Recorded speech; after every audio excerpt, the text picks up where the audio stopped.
सावरकरांना स्वातंत्र्यवीर ही पदवी कोणी दिली? स्वातंत्र्यवीर ही पदवी तात्यांना विनायकरावांना येवल्याने दिली. त्याचं असं झालं, रत्नागिरीत सावरकर असताना प्लेगने धुमाकूळ घातला होता. जसा जसा प्लेगचा जोर धरू लागला, ब्रिटिशांनी सावरकरांना नाशकात जाऊन राहायची परवानगी दिली. नाशिक ही सावरकरांची अगदी प्रारंभीची कर्मभूमी. त्यांचं जन्मगाव भगूर.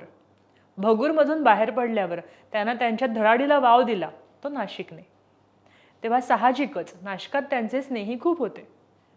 यावेळी नाशकास आल्यावर दातार आणि भट या मित्रांसमवेत ते येवल्यात गेले होते.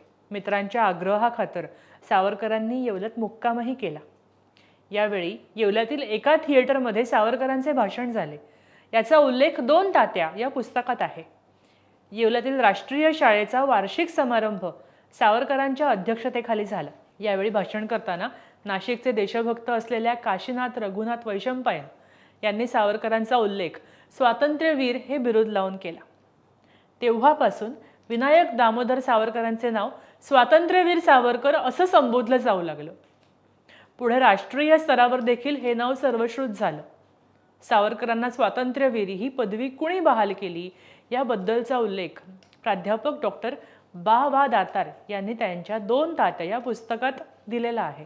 यामागची काही पार्श्वभूमी सांगते. नाशिकने स्वातंत्र्य लढ्यामध्ये अनेक देशभक्त दिले. त्यात स्वातंत्र्यवीर सावरकरांचे नाव अग्रक्रमाने घेतले जाते. जुलै 1924 मध्ये रत्नागिरीत प्लेगचा प्रादुर्भाव झाला. सावरकरांना नाशिकमध्ये राहण्यासाठी ब्रिटिशांनी पाठवलं. इथे आल्यानंतर कवी गोविंद अनेकांशी 18 वर्षांनी भेटी झाल्या. सावरकर आणि नाशिक शहरातील दातार कुटुंबीय यांचे अत्यंत घरोब्याचे संबंध होते. यामुळे दातार आणि भट या मित्रांनी त्यांच्या रोज भेटी होत असत.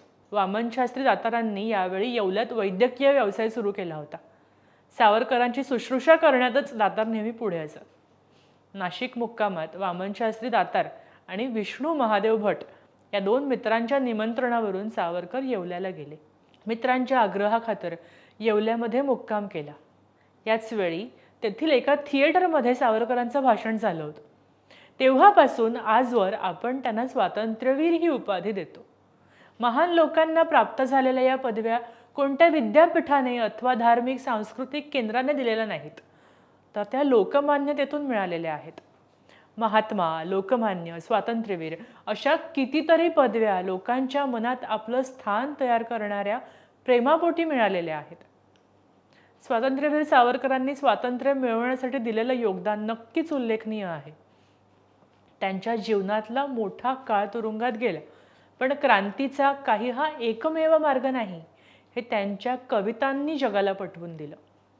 क्रांती विश्व हादरवून सोडणाऱ्या आपल्या शब्दातून चूड पेटवावी तशी माणसांची मनं पेटवणाऱ्या कविता त्यांनी लिहिल्या.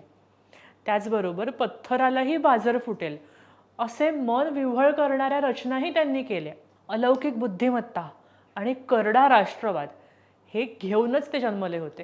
प्रायोपवेशनाने आपल्या आयुष्याचा शेवट करताना देखील त्यांच्या मनावरचे सावट राष्ट्राच्या चिंतेने झाकळून गेले होते.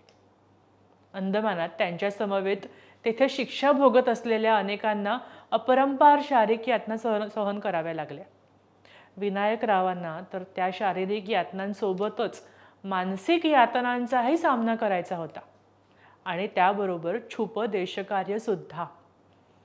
राष्ट्रासाठी राष्ट्र लवकरात लवकर ब्रिटिशांच्या हातून स्वतंत्र व्हावं यासाठी त्यांनी घरदारावर तुळशीपत्र ठेवलं. स्वखुशीने संसाराचा त्याग करणारे आपण अनेक पाहिलेत, पण त्यांच्या वैनायक वृत्तातील अनेक रचनांमधून दिसून येतं घरापासून दूर राहताना त्यांचं खंबीर मन किती विकल व्हायचं.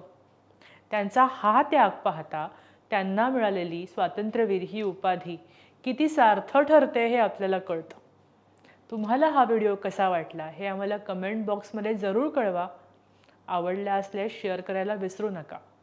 MHAMTVचं फेसबुक पेज लाईक करा आणि यूट्यूब चॅनल सबस्क्राईब करा. कॅमेरामन साक्षात सोबत मी मृगा. धन्यवाद.